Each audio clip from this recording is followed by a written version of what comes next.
성경에는 다윗의 아이가 죽다라고 되어 있는데 저는 밧세바의 아이가 죽다 이렇게 제목을 좀 바꾸어서 생각하면서 은혜 받도록 하겠습니다. 우리아의 아내가 다윗에게서 낳은 그 첫 아이를 여호와께서 치심에 심히 앓고 그가 이래 만에 죽는 것을 볼 수가 있습니다. 시편에 보면은 다윗이 얼마나 많이 울었는지 그 침상이 눈물에 젖었다고 고백하고 있는데요. 다윗은 이때 가장 많이 울었다고 합니다. 많이 울면서 일주일을 금식하며 기도하면서 그 아이를 하나님께서 혹시 자기를 불쌍히 여기고 살려주실까 하는 기대를 갖고 이 아이를 위해서 기도했지만 하나님께서 결국 말씀하시던 대로 그 아이가 반드시 죽는다고 말씀하신 대로 이제 그를 데려가신 것을 그는 인정하고 다시 자기의 자리에 돌아와서 자기의 일을 잘 감당한 것을 오늘 말씀을 통해서 우리가 볼 수가 있습니다. 우리아의 아내가 다윗에게서 낳은 아이를 여호와께서 치심에 심히 앓았다. 사실 이 우리아의 아내가 임신을 하지 않았다면 밧세바는 다윗에게 오지 않았을 수도 있을 것 같아요. 그리고 우리아는 그렇게 전사하지 않았어도 될 수 있을런지 잘 모르겠습니다만은 어쨌든 이 우리아의 아내가 임신함으로 말미암아 다윗은 그 사실을 숨기기 위하여 너무나도 끔찍하고 엄청난 죄를 저지른 것을 우리 모두가 부인할 수 없습니다. 오늘 참으로 하나님께서 죄로 인하여 맺어진 그 열매를 치셨고 참으로 그 아이를 치셨다기보다는 다윗의 죄를 치셨다라고 우리가 이해하면 될 것 같습니다. 다윗이 이와 같이 그 죄의 지적을 받고 죄를 치셨던 것은 다시는 그로 하여금 이제 이러한 죄를 짓지 않도록 하나님께서 엄청난 경고를 그에게 허락하신 것을 우리가 알 수가 있습니다. 오늘 치다 이 말은 때려 죽일 때에 쓰는 말입니다. 때려서 죽일 때에 아주 그는 심히 앓고 결국은 치료가 불가능한 병이 되어서 죽게 되었는데 하나님께서 그를 죽이겠다고 말씀하셨기 때문에 그는 죽을 수밖에 없었다고 하는 것입니다. 이 아이가 잘못해서 죽은 것이 아니라 그 아버지의 잘못이 이와 같은 엄청난 슬픔을 이 가정에 가져오게 된 것입니다. 성경은 우리에게 말씀하고 있습니다. 부모가 하나님의 뜻대로 살고 하나님의 말씀에 순종하여 살면 자손이 천대까지 복을 받고 부모가 하나님의 뜻대로 살지 못하면 자손 3, 4대가 저주를 받는다고 말씀하고 있습니다. 부모가 잘못 살아갔을 때에 자녀가 당하는 참으로 엄청난 충격적인 일들은 우리가 아무도 아니라고 말할 수가 없습니다. 그러므로 우리가 뿌린 모든 씨는 자녀들이 거두게 된다는 것을 여러분이 기억하시고 날마다 근신하며 믿음으로 기도로 살아갈 수 있는 부모의 삶을 살아갈 수 있는 여러분 되어지시기를 축복합니다. 이 아이가 병들었을 때에 다윗이 그 아이를 위하여 하나님께 간구했다 이렇게 말씀하고 있습니다. 이 아이가 병들었을 때 다윗은 이 아이를 위하여 의원을 부르고 어떤 약을 찾고 하기보다는 이 아이를 위하여 하나님께 간구했다. 오늘 이 간구했다라고 하는 말은 히브리 말로 바쿠하시라고 하는 말인데 이 말은 무슨 말이냐? 하나님을 찾았다 이 말입니다. 오늘 하나님 앞에 범죄한 다윗은 하나님을 잃어버린 상태에서 그는 밧세바를 범했다고 봐도 과언이 아닐 것입니다. 우리가 하나님을 잃고 살면 늘 죄에 빠질 수 있는 위험성을 갖고 있어요. 그러나 하나님과 동행하는 삶, 하나님과 교제하는 삶, 하나님과 만나는 삶은 하나님께서 우리의 모든 삶을 만지시고 터치하시고 개입하시고 간섭하시기 때문에 죄를 피할 수 있도록 지혜를 주시고 분별력을 허락해 주신다고 하는 사실을 믿으시기를 축복합니다. 다윗이 밧세바를 범할 때에 다윗은 가장 인생의 전성기를 만났을 때예요. 사울도 죽어서 괴롭히는 사람도 없었습니다. 아내들은 자식을 많이 두어서 아들들은 점점 더 많아졌습니다. 그리고 점점 더 이웃 주변국을 정복해서 그의 영토는 점점 더 넓어졌습니다. 아무것도 부러울 것이 없습니다. 그의 참으로 신복을 전쟁터에 내보내면서 함께 나가지 않을 만큼 그는 여유 있었고 당당했습니다. 가장 안일한 상태에 있을 때에, 가장 편안한 상태에 있을 때에 우리가 깨어있지 않고 근신하지 않으면 하나님을 잃은 상태가 될 가능성이 높다라고 저는 생각합니다. 그래서 우리가 가장 위험할 때가 언제냐? 가장 편안할 때예요. 가장 안정되었을 때, 가장 안일할 때가 우리에게 가장 무서운 위기가 닥쳐오는 것을 예고하고 있는 것입니다. 한국 교회가 한때는 엄청난 전성기를 이루었습니다. 6.25 전쟁을 치르고 난 뒤에 한국 교회는 어느 때보다도 더 기도하고 열심히 하고, 그리고 하나님 앞에 성실하게 예배하며 성실하게 11조하며 열심을 다하여 전도해서 하나님의 나라를 넓혀갔습니다. 그러다 보니 어떻습니까? 교회는 점점 더 많은 것으로 채워졌어요. 물질이 풍족해지니까 마치 교회는, 어떤 교회는 뭐 거의 은행 하나를 움직일 만큼 큰 돈이 오고 가는, 이 정도로 교회가 크게 부흥됐어요. 그러다 보니까 어떻습니까? 교회가 황금만능주의로 바뀐 거예요. 돈이 많으니까 걱정할 것이 없어진 걸로 생각합니다. 이때에 찾아온 위기는 교회 안에서 일어나는 내적인 분열이에요. 적당한 가난이 있었더라면 내적인 분열보다는 서로 위해서 기도했겠죠. 교회의 평화를 위해서, 교회의 안정을 위해서 기도했겠죠.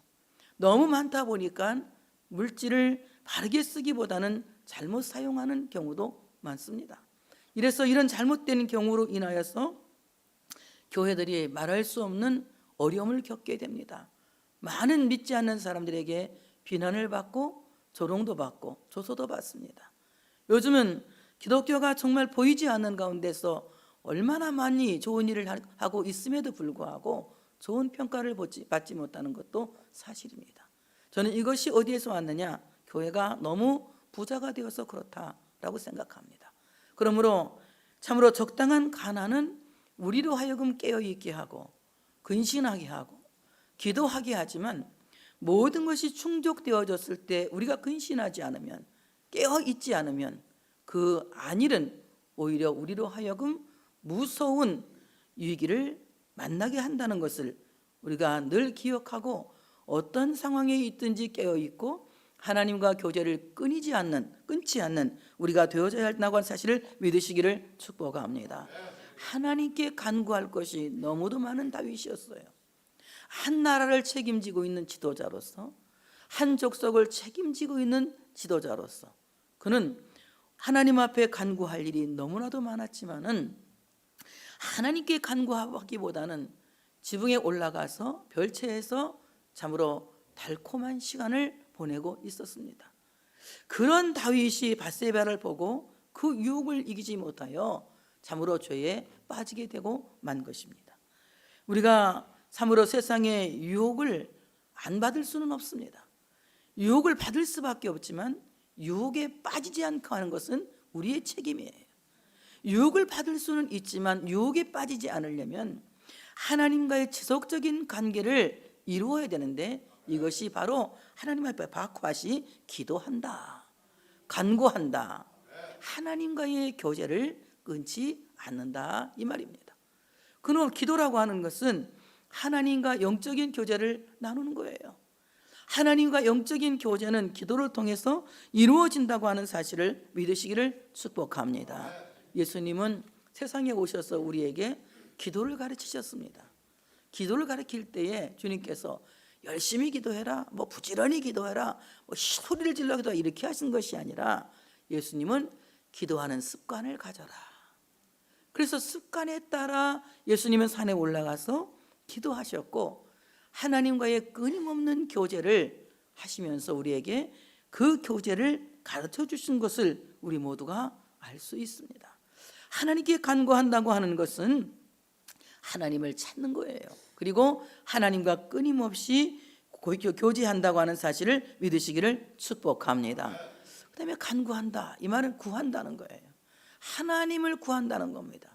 여러분, 이 구한다라고 하는 말은 구걸한다라는 말과 같은 말이에요. 구걸한다. 거지가 구걸할 때에 절실하게 구걸합니까? 아니면 줘도 그만 안 줘도 그만 빈둥빈둥 구걸합니까? 절실하게 구걸합니다. 하나님께 간구한다고 하는 것은 하나님이 없으면 안 된다고 하는 절실한 마음으로 기도해야 된다고 하는 사실을 믿으시기를 축복합니다. 절실함이 없이 빈둥빈둥 기도한다면 하나님을 구하는 태도가 아니에요. 하나님 앞에 간구한다고 하는 것은 정말 절실한 마음, 하나님만이 대책이고 하나님만이 대안이고 하나님만이 할 수 있다라고 하는 그 믿음을 갖고 하나님 앞에 간구하는 우리 모두가 되어져야 된다고 하는 사실을 믿으시기를 축복합니다. 그 아이가 병들어서 심히 앓고 있을 때에 다윗이 금식하고 안에 들어가서 밤새도록 땅에 엎드렸다, 이렇게 합니다. 그가 병들었을 때 그가 금식했다. 여기 금식이라고 하는 말은 저는 저도 금식을 여러 번 해봤지만 금식은 그냥 밥 굶는 거라고 생각하시면 안 됩니다. 우리가 밥을 굶는 것은 단식투쟁이고, 금식 기도라고 하는 것은 하나님 앞에서 하는 기도거든요. 오늘 그래서 여기에 나오는 이 다윗의 금식은 보통 일반 사람들이 하나님 앞에 기도하기 위해서 하는 금식보다도 더 엄격한 금식으로 이제 히브리어는 말하고 있습니다. 그의 금식에 대해서 와이야촘, 이렇게 말, 와이야촘. 이 와이야촘이라고 하는 말은 무슨 말이냐? 그가 금식을 금식했다. 좀 이해가 어렵지? 뭐라고? 금식을? 그러니까 이 금식은 그냥 일반적으로 굶는 금식이 아니라 금식 안에 금식. 그냥 하면 그래 봐. 그냥 금식 안에 금식, 깊은 금식을 했다. 이것은 엄격하게 금식했다, 이 말입니다. 엄격하게 금식했다.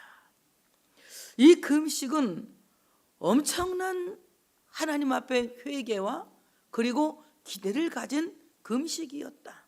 그가 하는 금식은 그냥 일반적인 금식이 아니라 엄청난 회개와 엄청난 기대를 가진 금식이 와이야촘이라고 하는 금식이었다. 우리가 금식할 때 그냥 유대인들처럼 그들은 습관에 따라 금식해요. 금식하는 날이 되면 금식합니다. 그런데 오늘 다윗의 금식은 금식절에 한 금식이 아니라 지금 아이가 죽어가는 것을 보면서 아버지의 입장으로 그 아이가 자기 때문에 죽는 것을 알고 있는 다윗은 금식 안에 금식을 함으로 말미암아 엄격한 금식을 했다. 그러니까 늙은 신하들이 와서 말렸습니다. 이렇게 금식하시면 어떡합니까? 금식하지 마세요. 이렇게 우시면 어떡합니까? 울지 마세요. 막 늙은 신하들이 와서 뜯어 말렸지만 신하들이 말하는 것을 듣지 않았습니다. 그리고 금식했습니다. 이 금식은 말려서 될 금식이 아니라 얼마나 하나님 앞에서 절실했는지 엄격한 금식을 통하여 자기의 죄를 인정하는 거예요. 내가 우리아의 아내 밧세바를 강탈한 것은 잘못입니다. 하나님 앞에 죄악입니다. 이것을 인정하면서 그는 금식 안에 금식을 했다. 그리고 그가 땅에 엎드렸다라고 하는 말은 낮아질 대로 낮아져, 바짝 땅에 엎드렸다, 납작하게 엎드려졌다, 이렇게 말하고 있거든. 원문을 보면 납작하게 땅에 엎드렸다 이래요. 다윗이 땅에 엎드렸다고 하는 말은 그냥 낮아진 상태가 아니라 납작하게 땅에 엎드렸다. 무엇을 생각하면 되느냐 하면은 예수님께서 십자가에 죽으시고 죽으신 예수님을 아리마다 사람 요셉이 내려서 어디에 둡니까? 무덤에 두죠. 무덤에 장사합니다. 며칠 동안? 3일 동안 예수님은 무덤에 있어요. 이것을 신학적으로 뭐라고 하냐면 그리스도에 비하신 분 그럽니다. 그리스도에 비하, 얼마나 자기를 낮추었는지, 얼마나 자기를 초라하게 만들었는지, 그를 정말 납작하게 엎드려질 만큼 자기를 비한 것을 예수님이 십자가에 죽으시고 무덤에 장사된 상태를 말하고 있습니다. 오늘 다윗은 이 어려운 상황에서 납작 엎드러짐으로 말미암아 자기를 완전하게 비하했다. 자기를 완전하게 낮추었다.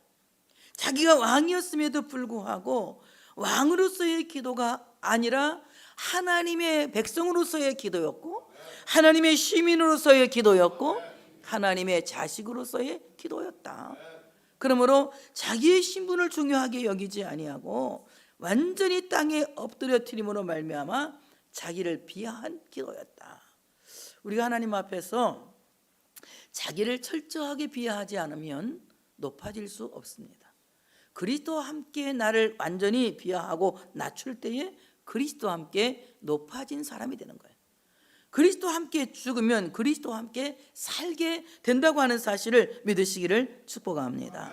오늘 다윗은 그 아이가 죽는 그 마당에서 자기를 철저하게 비하하며 기도했다. 그럼에도 불구하고 하나님은 그의 기도를 듣지 않으셨습니다. 그리고 그 아이는 마침내 이래 만에 죽게 됩니다. 다윗의 신하들이 왕에게 말하기를 힘들어하는 거예요. 왜? 아이가 살았을 때에도 금식을 만료했는데 듣지 않았는데, 이 아이가 죽었는데 왕에게 우리가 이 말을 하면 아마 왕이 상심할 것이다. 그래서 말하기를 두려워하고 수근수근 하고 있습니다. 오늘 이 상심한다, 왕이 상심할 것이다, 상심이라고 하는 말은 마음이 상한다 이 말입니다. 마음이 상한다. 얼마 전에 우리 뒷산에 닭이 한 마리 와서 안 죽고 왔으면 내가 그냥 잡아서 먹는 건데, 닭이 한 마리 와서 죽어 있더라고. 뭐가 물었는지 목을 물려갖고 죽어 있는데 이렇게 쳐다보니까 이미 상했어요. 상해서 나는 무서워서 못 치우고 장로님들이 치웠는데, 그걸 이렇게 내가 보면서 좀 쌩쌩했으면 먹을 걸 그랬더니 뭘 먹고 죽은 줄 알고 이걸 먹냐는 거예요. 그 땅에다 이제 그 닭을 묻어줬거든요. 근데 그 상한 것을 보면서 그 조그만 몸에서 얼마나 냄새가, 난 냄새 때문에 알아본, 내 코가 예민해가지고 냄새 때문에 냄새 난 쪽으로 가봤더니 닭이 한 마리 딱 죽어 있는 거예요. 그래서 그 닭 죽은 걸 봤는데, 만약에 우리의 마음이 상해서 그렇게 썩는다면 우리 안에서 나는 그 악취가 얼마나 많은 사람들을 괴롭힐까라는 생각을 했어요. 여러분, 정말 마음이 상한 것은 하나님 앞에서 치유되어야 할 줄로 믿습니다. 상한 마음을 치유하시는 우리 하나님 앞에서 우리 상한 마음을 치유받아야 돼요. 그 상한 마음을 치유받는 방법은 무엇입니까? 하나님의 섭리를, 하나님의 뜻을 받아들이는 마음이에요. 자, 이렇게 말하는 것을 듣고, 수군거리는 걸 듣고 다윗이 눈치를 채는 겁니다. 깨닫는 거예요. 아이가 죽었구나. 그래서 물어봅니다. 아이가 죽었느냐? 그랬더니 신하들이 아이가 죽었습니다, 이렇게 말합니다. 그 말을 들은 다윗이 그때부터 펑펑 울고 막, 나 같으면 난리가 난 거예요. 우리 같으면 어때요? 그때부터 이제 난리잖아. 초상이잖아. 그때부터 막 울고불고 이래야 되는데, 신하들이 생각한 거 딴판에 일이 벌어집니다. 울고 밥도 안 먹고 그럴 줄 알았더니 다윗이 아이가 죽었다는 보고를 듣고 땅에서 일어나 몸을 씻고 기름을 바르고 의복을 갈아입고 여호와의 전에 들어가서 경배하고 왕궁으로 들어와 명령하여 음식을 그 앞에 차리게 하고 먹은지라. 아니, 어떻게 이렇게 그냥 하루 동안 일어날 일을 이렇게 한 조절에 쫙 적었는지 모르겠어요. 자, 아이가 죽었다는 말을 듣고 다윗이 땅에서 일어나, 이 말은 무엇입니까? 낙심의 자리에서 일어나, 절망의 자리에서 일어나, 정말 도저히 용기를 낼 수 없는 그 자리에서 일어나는 용기를 가졌다. 정말 우리가 일어설 수 없을 만큼 좌절되었을 때에 다시 일어날 수 있는 용기를 가질 수 있는 여러분 되어주시기를 축복합니다. 그래서 우리가 용기를 갖고 일어서야 된다는 거예요. 땅에서 일어나 몸을 씻었다. 몸을 씻었다. 이 몸을 씻는다라고 하는 말은 이제 밥티스마, 세례를 가리켜서 말하고 있어요. 세례. 몸을 씻었다. 세례. 오늘 이 세례라고 하는 말은 그리스도와 함께 장사됨으로 말미암아 그리스도와 함께 연합되었다. 이런 의미를 갖고 있어요.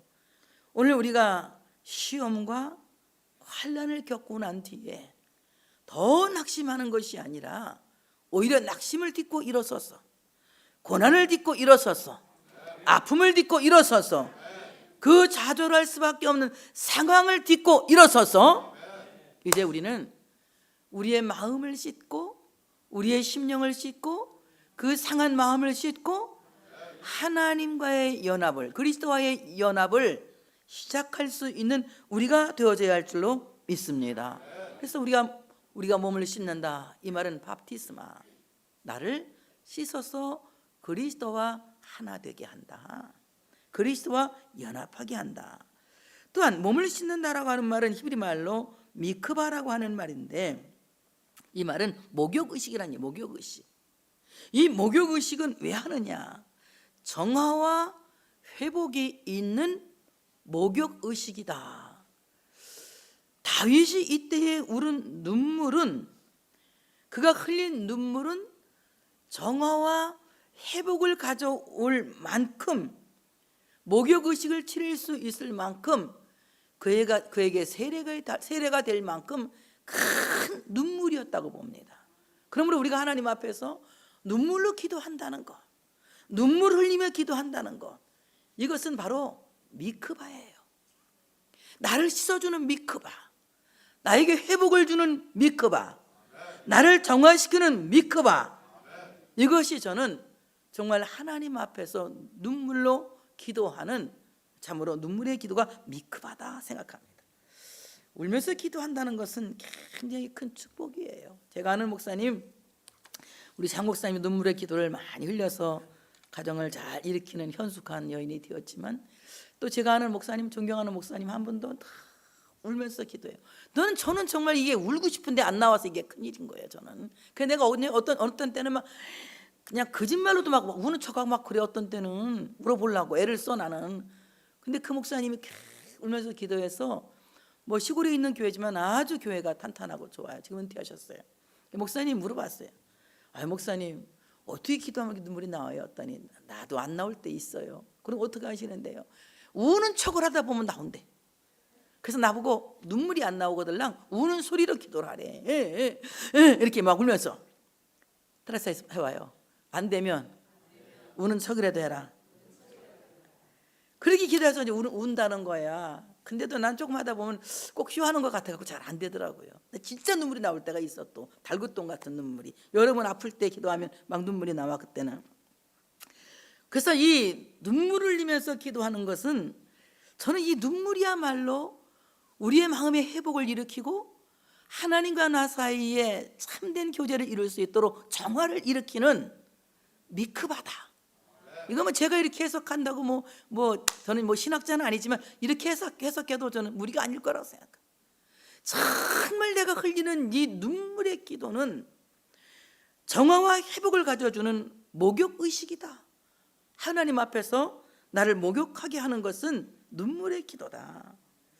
그래서 이 미크바라고 하는 말을 예수라고 또 이렇게 하는 사람도 있어요. 예수와. 너무 신기하죠? 미크바, 예수와. 이거 그래서 예수 이 말입니다. 바로 이 미크바라고 하는 말은 두 가지 뜻을 갖고 있는데, 하나는 무덤이란 뜻을 갖고 있어요. 무덤. 여러분, 우리를 씻어주고 우리를 회복시키는 무덤은, 아멘 크게 할 준비하시고, 그리스도께서 부활하신 무덤 외에는 없습니다. 예수 그리스도는 십자가에 죽으시고 장사된 지 3일 만에 부활하심으로 말미암아 무덤의 권세를 깨트리셨어요. 이 무덤의 권세는 죽음의 권세고 이 무덤의 권세는 사망의 권세입니다. 도저히 인간이 극복할 수 없는, 인간이 이겨낼 수 없는, 인간이 해결할 수 없는 이 무덤을 예수님께서 인간을 대신해서 죽으시고 장사된 뒤 3일 만에 부활하심으로 말미암아 이 무덤문을 완벽하게 깨트리시고 죽음을 정복하셨다고 하는 사실을 믿으시기를 축복합니다. 그러므로 미크바, 바로 이 정결의식, 목욕의식, 세례라고 하는 것은 사망 권세를 깨트리고 그리스도와 함께 다시 살게 하는 소망이다. 자, 무덤은 죽음이지만 반대로 미크바의 뜻 하나는 자궁이라는 뜻도 갖고 있어요. 오늘 이 자궁은 그냥 여자의 자궁이 아니라 아이를 생산하는, 아이를 출산하는 어머니의 자궁인 거예요.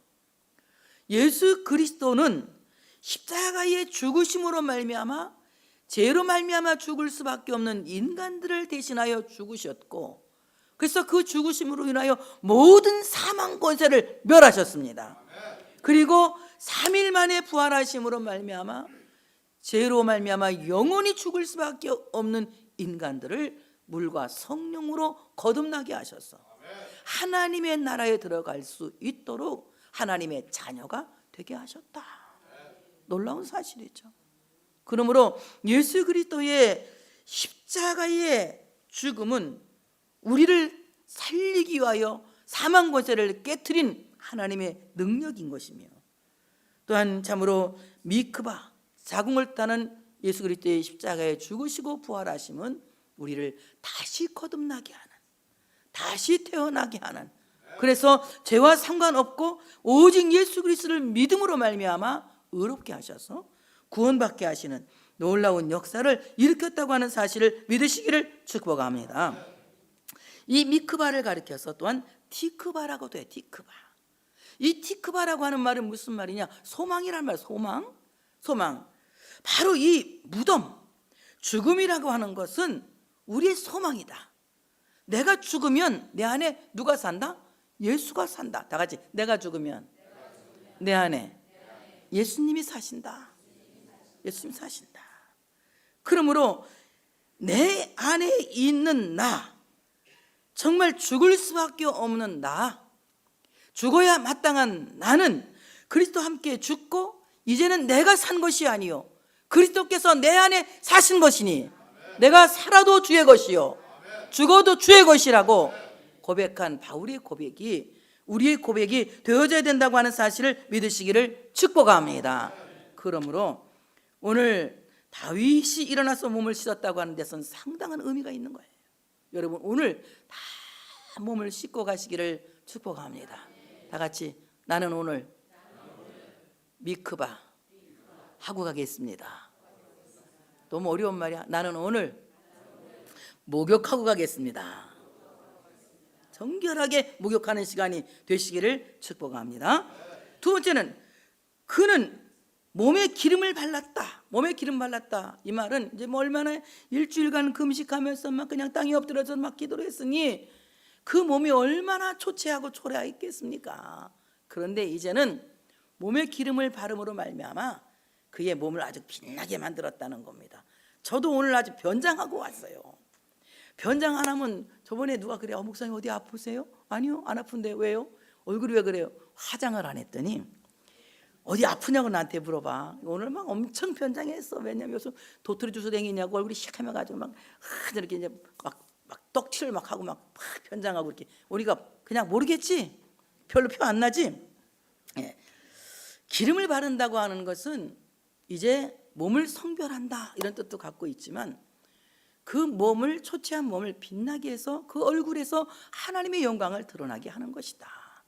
여러분 제가 그 흰머리가 지금 너무 많아가지고 염색을 안 하니까 안 하면 진짜 백발이 나중에 한번 해보고 싶어. 백발로 머리하고 이렇게 주일날 하얗게 어때? 괜찮을 것 같기도 하지? 한번 생각해 볼 거야. 70살부터는 염색 안 할래. 그때 하얗게 하고 다닐래. 70살까지는 염색. 내가 염색 안 하는 날은 70살이구나. 이렇게만 아시면 돼. 그냥 그때까지는 내가 이 염색 안 하고 있을래.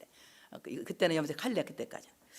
그런데 정말 우리가 하나님 앞에서 몸을 성별한다고 하는 것은 어떻습니까? 세상 사람과 믿는 사람의 다른 것은 무엇입니까? 근심이나 염려가 얼굴로 드러내는 것이 아니라 그 근심과 염려는 하나님께 기도하고 여러분의 얼굴에서는 하나님의 영광이 드러나야 할 줄로 믿습니다. 그래서 오늘 이 기름을 바른다고 하는 것은 몸을 성별한다. 몸을 성별한다. 왕이잖아요.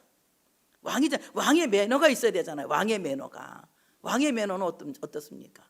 한번 생각해. 우리나라 대통령이 옷 막 다 떨어진 옷 입고 각설이 옷 입고 댕기면 누구 망신이에요?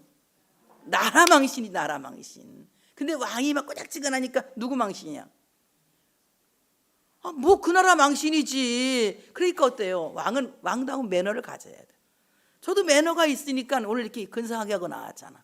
만약에 내가 무대 매너를, 이 강단 매너를 안 지키고 막 그냥 뭐 이빨에 고춧가루 아래 위로 2, 3층 다 끼고 머리에 막 그냥 산발하고 나와서 할렐루야 여러분 하면 여러분이 은혜가 되겠습니까? 답답하겠습니까? 답답하지. 오늘 괜찮지? 깔끔하게 하고 나왔으니까. 이게 무대 매너거든. 예수 믿는 사람들에게는 외형적인 매너도 있어야 돼.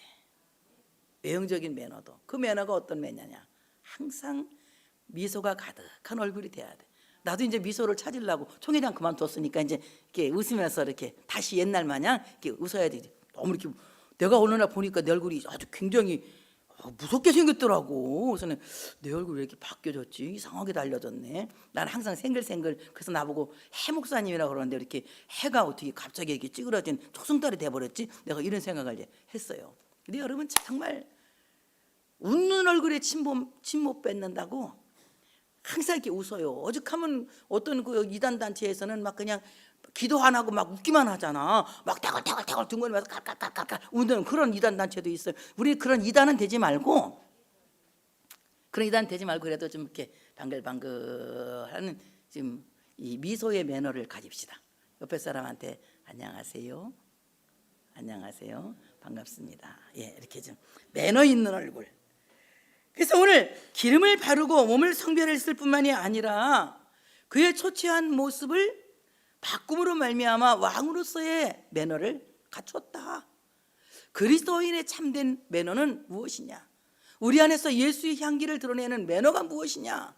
그것은 곧 여러분 언어나 행동에 있어서 하나님 앞에 사람 앞에 부끄러움이 없어야 된다.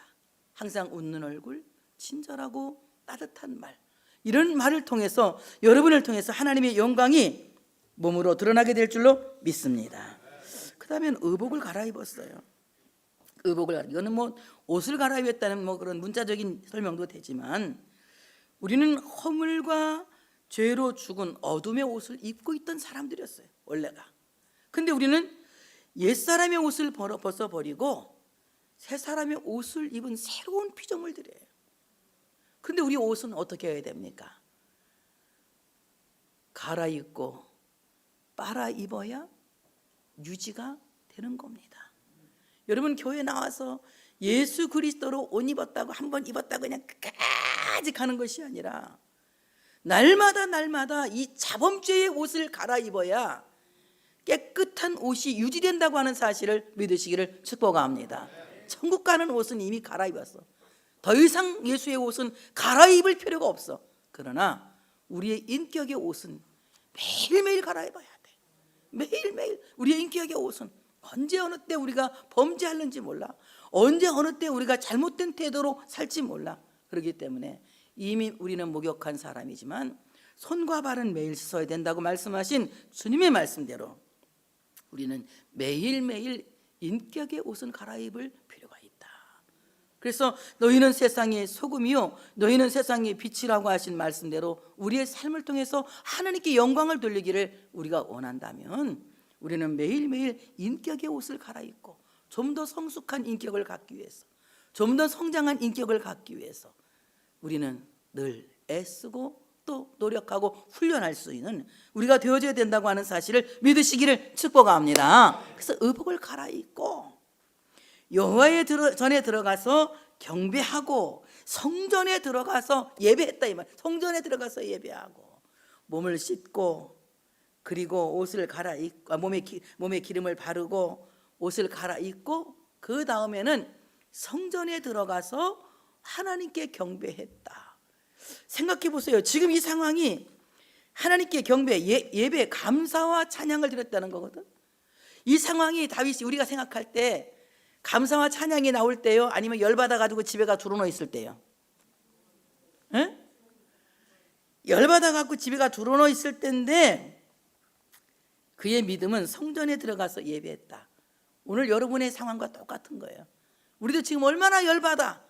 집안에 열받을 일이 많잖아. 그런데 열받은데 집에 두루누워 있지 않고 교회 와서 하나님께 경배하고 있어. 그러니 여러분 이거 한마디에 또 축복을 해줘야 여러분 좋아할까 하니까. 그러니 여러분 복 있는 분들입니다. 예. 여호와의 전에 들어서 경배하고 하나님께 예배자로서 성도의 의무를 회복했다. 하나님께 예배함으로써 성도의 의무를 회복했다. 의무가 회복되면 권리도 회복된다. 의무가 뭐가 어떻게 되면? 의무가 회복되면 권리도 회복된다. 예배는 무엇이다? 성도의 의무이다. 성도가 성도의 의무를 회복하면 성도의 권리가 회복된다. 이 성도의 권리는 뭡니까? 예배를 통하여 하나님의 말씀을 들을 수 있는 권리, 하나님의 그 축복을 받아들일 수 있는 권리, 하나님의 은총을 받아들일 수 있는 권리, 이 권리가 회복된다. 그래서 예배의 의무를 하면 성도의 이제 참 권리가 회복된다. 자, 성전에 들어서 예배하고 난 뒤에 그는 왕궁으로 돌아와서 이제 명령을 합니다. 밥상을 차리라고. 이제 궁식 그만하겠다는 얘기예요. 그러니까 성전에까지 갔다 와서 이제 먹은 거 보니까 예배까지 드리고 와서 밥을 먹은 것 같아요. 그래서 밥을 차리라고 명령을 합니다. 왕궁으로 돌아와서 명령했다. 하나님께서 세우신 왕의 직분을 포기하지 않았다. 왕의 길을 포기하면 뭐가 망해요? 나라가 망하고 백성이 망하는 거예요. 왕은 죽어도 왕이어야 돼. 아멘. 어떠한 경우에도 왕은 왕이어야 돼. 왕이 되지 못하면 나라가 망하고 백성이 죽게 되는 거예요. 그는 이런 어려운 상황에서도 왕이 되었다. 나라를 생각하는 왕이 되었다. 백성을 생각하는 왕이 되었다. 바꿔서 말하면 이런 상황에서도 아버지는 아버지가 되어야 한다. 우리는 왕이 아니니까 이제 우리한테 맞춰서 생각해야 될 거 아니야. 이러한 상황에서도 어머니는 어머니가 되어야 한다. 아버지를 포기하면 뭐가 망해? 집안이 망해. 자식들이 어떻게 돼? 불행하게 돼. 어머니를 포기하면 집안이 쑥밭이 돼. 진짜 여자 없는 집안 웃기게 되는 거지. 이가 스말이요? 뭐가 스말이요? 이가 스말 불쌍하게 되는 거예요. 그러니까 남편 씨들 아내 귀하게 여기고 계속 이 얘기를 하네. 아내 씨들 남편 소중한 줄 알아. 부부가 뭔지 알아? 부부가 아내, 내 아내 소중한 사람, 이게 아내라는 거예요. 뭔지도 모르고 아내 여보 가장 중요한 사람, 이것을 여보 그러는 거야. 뭔지도 모르겠지. 뭔지도 모르고. 그러니까 앞으로 집에 가서 어이 저 아버지 그러지 말고 여보 그래. 귀중한 사람 그러는 거야. 아내, 내 아내 소중한 사람. 얼마나 중요한 말. 아버지가 아버지일 때에 가정이 안정된 것이고 어머니가 어머니일 때에 가정이 행복한 것이지. 아버지가 아버지를 포기하고 어머니가 어머니를 포기하면 안 된다는 얘기예요. 이제 모든 시련이 엄청난 충격적인 고통을 겪었지만 이제 이것을 종료하고 아버지는 아버지가 되고 어머니는 어머니가 될 때에 이제 그 집이 행복한 집안이 되는 것이다. 밥상 차려라. 이제 먹는 겁니다. 신하들이 이상하잖아요. 아니 아이가 살았을 때에는 막 금식하고 오시더니 죽고 나니까 왜 밥을 드시고 그러세요? 막 신하들이 이상한 거야 그게. 그러니까 다윗을 따라갈 수 없으니 그들은 신하밖에 못하는 거야. 아멘.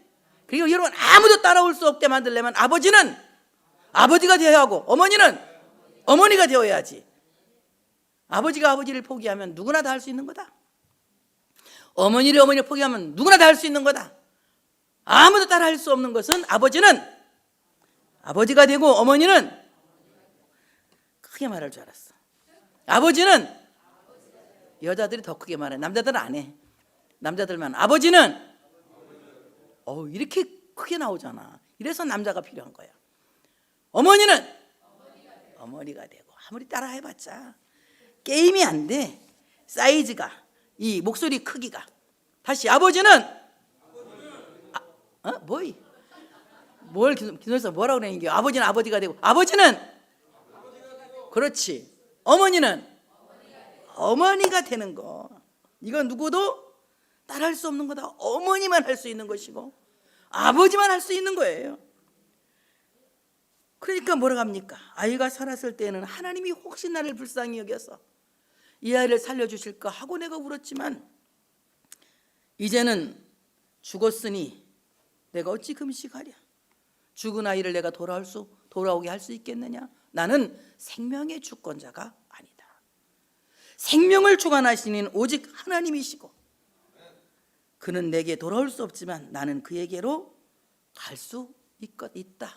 시간이 되면 나는 그에게 갈 수 있다. 이러면서 이제 참으로 그 모든 죽음을 받아들이고 다윗이 다시 왕으로서 이 일을 시작합니다. 여러분 이 말씀을 생각하시길 바랍니다. 다윗이 겪은 이 고통 우리에게도 삶을 통해서 너무나도 많이 오는 고통입니다. 건강으로 오기도 하고 경제적으로 오기도 하고 자식들 때문에 사업장 때문에 직장 때문에 많은 이런 시험들이 옵니다. 때로는 간구하고 땅에 엎드러질 만큼 엎드러져도 잘 되지 않을 때가 많이 있습니다. 그러나 모든 길에는 끝이 있는 것입니다. 하나님이 우리를 끝없이 괴롭히신 하나님은 아니에요. 끝없이 고통을 주신 하나님은 아니에요. 고통 뒤에는 반드시 하나님이 준비하신 여호와 이레의 축복이 있다는 것을 기억하시기를 축복합니다. 이런 어려운 상황 속에서도 여러분 눈물의 기도를 통하여서 여러분은 하나님과 정화와 회복이 있는 미크바를 회복할 수 있는 여러분 되시기를 축복합니다. 그리고 하나님께서 기뻐하시는 사람들로 성별한 삶을 사시고 우리의 참으로 옛사람의 옷을 다 벗어버리고 매일매일 인격적인 변화를 위해서 훈련할 수 있는 우리가 되어야 할 줄로 믿습니다. 어려운 상황에서도 하나님께 예배하는 성도의 의무를 포기하지 마시고 그래서 성도의 권리를 회복할 수 있는 여러분 되시기를 축복합니다. 그리고 어떤 상황에서도 아버지는 아버지가 되시고 어머니는 어머니가 되셔서 여러분 가정에 참된 회복과 그리고 참된 행복이 회복되시기를 축복합니다. 할렐루야.